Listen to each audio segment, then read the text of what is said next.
Kita kan selalu mencari-cari obat modern yang canggih ya. Tapi, gimana kalau ternyata beberapa solusi paling ampuh itu udah ada di depan mata kita selama ratusan tahun? Hari ini, yuk kita bedah satu tanaman kuno yang sekarang lagi jadi sorotan sains modern karena potensinya yang luar biasa banget buat melawan virus. Pertanyaannya mungkin kedengeran simpel, tapi coba deh pikirin. Mungkinkah alam sebenarnya udah nyiapin persenjataan yang kita butuhkan selama ini? Mari kita cari tahu jawabannya bareng-bareng. Oke, kita mulai dari perkenalan dengan keluarga tanaman yang jadi bintang utama kita, Zingiberacea. Ini bukan sekedar jahe atau kunyit yang biasa kita lihat di dapur loh. Keluarga ini itu raksasa di dunia botani, punya lebih dari 1.300 spesies yang kaya akan senyawa bioaktif dan udah jadi andalan pengobatan tradisional selama ribuan tahun. Nah, dari keluarga yang super besar itu, kita bakal fokus ke satu anggota yang spesial banget. Namanya Curcuma aeruginosa, atau mungkin kita lebih kenal sebagai temu hitam atau kunyit hitam. Inilah dia, jagoan kita kali ini. Coba deh lihat petanya. Persebarannya itu luas banget, mulai dari India, Tiongkok, sampai ke seluruh Asia Tenggara, termasuk pastinya Indonesia. Ini nunjukin betapa pentingnya tanaman ini, baik secara ekologi maupun budaya. Jadi, Curcuma aeruginosa ini bukan tanaman aneh yang susah dicari ya, tapi emang udah jadi bagian dari kehidupan masyarakat di banyak negara. Saking populernya, namanya juga beda-beda di tiap negara.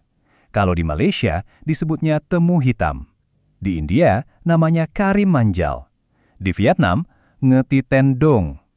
Banyaknya nama ini jadi bukti seberapa dalam tanaman ini menyatu dengan berbagai budaya di dunia. Terus, gimana cara kita ngenalinnya? Gampang kok, tanaman ini jenis herba yang bisa tumbuh lumayan tinggi. Tapi ciri yang paling khas itu ada di rimpangnya.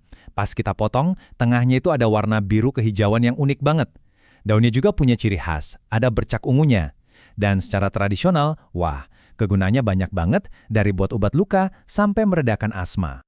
Oke, sekarang kita tinggalin dulu soal penampilan fisik dan kegunaan tradisionalnya. Yuk kita masuk lebih dalam lagi, kita bedah rahasia kimia yang bikin tanaman ini begitu istimewa.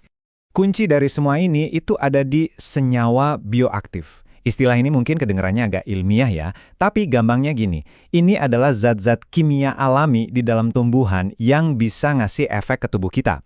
Anggap aja mereka ini kayak pahlawan super di tingkat molekul, masing-masing punya kekuatan uniknya sendiri. Nah, Curcuma aeruginosa ini punya 3 kekuatan super utama yang udah dibuktiin sama sains. Dia itu anti kanker, anti-inflamasi atau anti peradangan, dan juga antioksidan. 3 pilar inilah yang bikin para peneliti tertarik banget buat ngulik tanaman ini. Jadi, yang paling penting nih, pusat kekuatannya itu ada di rimpangnya atau ya akarnya lah. Penelitian udah nemuin ada 34 senyawa fitokimia unik yang cuma ada di rimpang, nggak ada di daunnya. Ini benar-benar kayak pabrik kimia alami yang super konsentrat. Nah, dari kekuatan-kekuatan umum tadi, penelitian membawa kita ke sebuah penemuan yang relevan banget sama zaman sekarang. Mungkinkah tanaman kuno ini ternyata menyimpan kunci untuk melawan salah satu virus paling menantang di era modern? Jawabannya ada di angka ini, 10. Bukan sembarang angka ya. Para ilmuwan berhasil mengidentifikasi 10 senyawa spesifik di dalam Curcuma aeruginosa yang menunjukkan keampuhan luar biasa buat melawan antigen SARS-CoV-2 di dalam lab. 10 pahlawan supermolekuler. Dan salah satu dari 10 jagoan itu namanya curcumenol. Cara kerja curcumenol ini bukan cuma satu jurus loh, dia melancarkan serangan multicabang yang sangat komprehensif buat ngelawan si virus. Cara kerjanya tuh cerdas banget.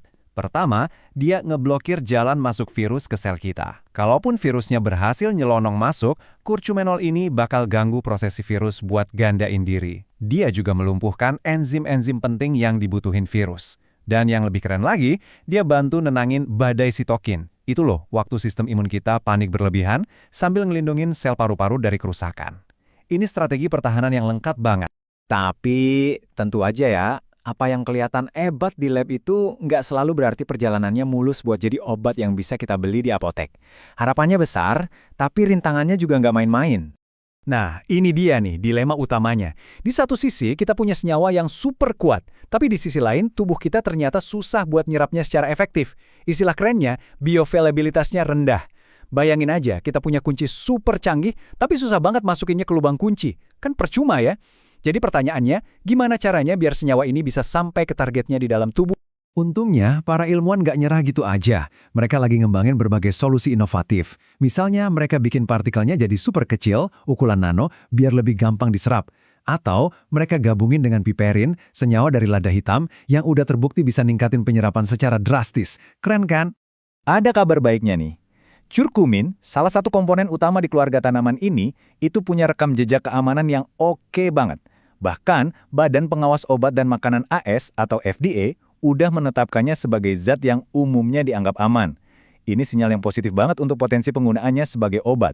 Tapi, aman itu bukan berarti bisa kita konsumsi sembarangan ya.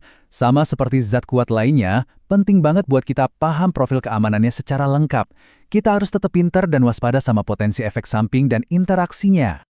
Oke, mari kita perjelas beberapa hal penting yang harus diwaspadai. Buat ibu hamil, penggunaannya harus hati-hati. Terus, dia bisa mengganggu penyerapan zat besi. Kalau punya masalah kantung empedu atau gangguan pendarahan, sebaiknya dihindari.